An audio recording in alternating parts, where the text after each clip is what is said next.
tête de rat en bronze. Je suis une tête de rat en bronze créée entre 1747 et 1759 par Giuseppe Castiglioni et Michel Benoist pour le jardin de l'empereur Qianlong.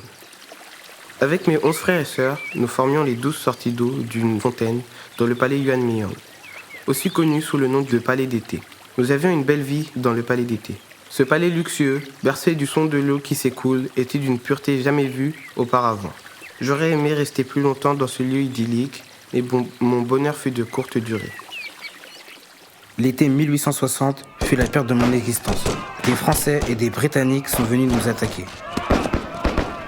Nous avons tous été séparés, néanmoins, j'ai eu la chance de rester avec la tête de lapin. Mon fidèle frère, auquel je suis resté attaché durant de longues années, jusqu'au moment où José-Marie Acer, un collectionneur, nous a recueillis dans ses collections. Puis, un marquis a décidé de m'acheter.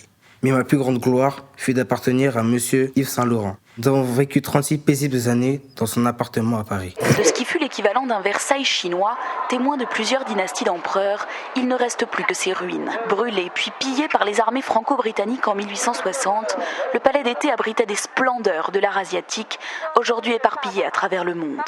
Pour ces touristes venus de tout le pays, la blessure reste vive. 12 têtes d'animaux en bronze, issues du calendrier chinois, ornaient cette fontaine, imaginée par un artiste français. C'est au terme d'une enquête digne d'un roman menée par le gouvernement chinois que 5 d'entre elles ont pu être localisées et rachetées. Pendant ce temps, certains membres de notre famille sont retournés en Chine sur notre terre natale. Moi, j'ai dû attendre 1 an après la mort de M. Saint-Laurent pour sortir de l'ombre en 2009. Tsai Ming-Chao, un collectionneur, a offert 15 millions pour moi, mais il a finalement refusé de payer la somme et je suis passé de main en main jusque dans celle de la famille Pinault. Un jour, M. Pinault est allé en Chine avec le président François Hollande, le 2 avril 2013, puisqu'il avait annoncé qu'il comptait nous rendre à notre pays.